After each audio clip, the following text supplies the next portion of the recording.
मौसम वैज्ञानिकों के अनुसार आने वाले दिनों में तापमान बढ़ेगा।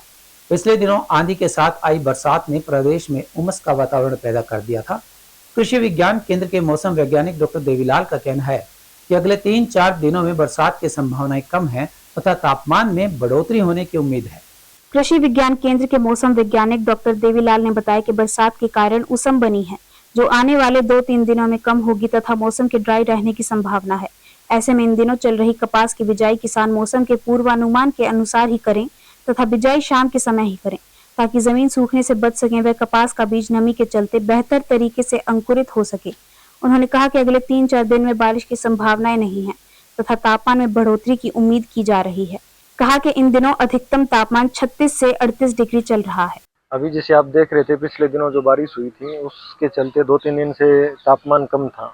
अब दोबारा से तापमान बढ़ना स्टार्ट हुआ है।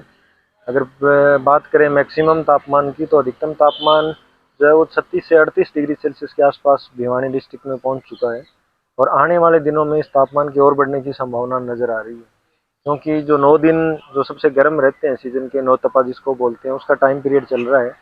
तो कुछ स्थानों पर हालांकि मौसम में बदलाव जैसी संभावना भी नज़र आ रही है, लेकिन भिवानी की अगर बात करें तो भिवानी में हल्की आंधी तो आ सकती है, लेकिन बारिश जैसी कोई संभावना नहीं है और लगातार तापमान के बढ़ने का अनुमान है।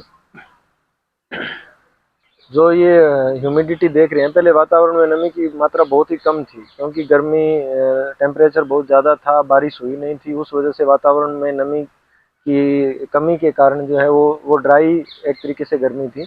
अभी बारिश होने की वजह से वातावरण में नमी भी बढ़ी है और नमी जब बढ़ती है उसके बाद जब टेम्परेचर इंक्रीज होता है तो उस समय ये ह्यूमस जैसी स्थिति पैदा होती है, वो जो अभी देखने को मिल रही है।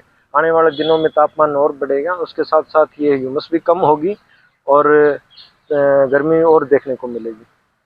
और अब चलते चलते जैसा कि समाचार पत्र में 2 दिन पहले प्रकाशित हुआ था, केंद्र सरकार बैंक जमा बीमा के स्तर को मौजूदा 5 लाख रुपए से बढ़ाने पर विचार कर रही है। हालांकि अंतिम निर्णय अभी तक नहीं लिया गया है, लेकिन इस सीमा को बढ़ाकर 10 लाख रुपए तक किया जा सकता है। जमा राशि का बीमा जमा बीमा और ऋण गारंटी निगम द्वारा किया जाता है, जो वाणिज्य और सहकारी बैंकों में हर प्रकार के जमा को कवर करता है। सरकार द्वारा जमा पर बीमा की सीमा बढ़ाने पर विचार किया जाना वास्तव में स्वागत योग्य कदम है। मौजूदा अनुमानों के मुताबिक बीमाकृत बैंकों के 98% खातों की बीमा सुरक्षा हासिल है, जबकि सुलभ जमा खातों में से केवल 43% ही सुरक्षित हैं। ऐसे में बीमा की सीमा बढ़ाने से जमा अधिक सुरक्षित होगा। क्योंकि नीति निर्माता अभी भी सीमा बढ़ाने की प्रक्रिया में है, इसलिए बेहतर होगा कि वे ग्राहकों के बीच प्रौद्योगिकी को तेजी से अपनाए जाने के साथ साथ हालिया वैश्विक घटनाक्रम को भी ध्यान में रखें। यह बात भी ध्यान में रखनी चाहिए कि बैंकिंग अभी भी एक अस्थिर कारोबार है। यह भी एक वजह है जिसके चलते जमा का बीमा किया जाता है। बैंक ज्यादातर अल्पावधि के जमा के आधार पर लंबी अवधि के ऋण देते हैं। अगर सभी जमाकर्ता एक साथ अपनी राशि वापस मांगे तो शायद कोई भी बैंक उनका पैसा वापस करने की स्थिति में नहीं होगा। दूसरी ओर बहुत ज्यादा बीमा स्तर बैंक प्रबंधन को उच्च जोखिम लेने के लिए प्रोत्साहित कर सकता है, क्योंकि जमा की सुरक्षा की गारंटी होती है। और अब जाने से पहले एक नजर आज की हेडलाइंस पर। भिवानी में पेयजल संकट गहराया, लोगों ने रोड जाम कर और मटके फोड़ कर जताया रोष।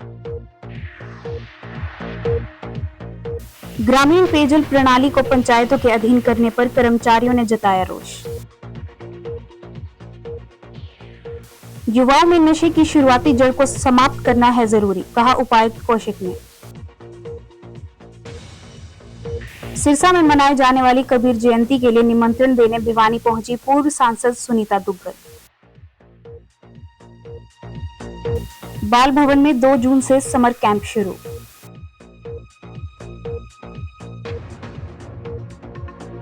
आने वाले दिनों में तापमान बढ़ने की संभावना, कहा डॉक्टर देवीलाल ने। हमारे आज के अंक में बस इतना ही। अगले अंक के लिए देखते रहिएगा आपका अपना चैनल भिवानी हलचल।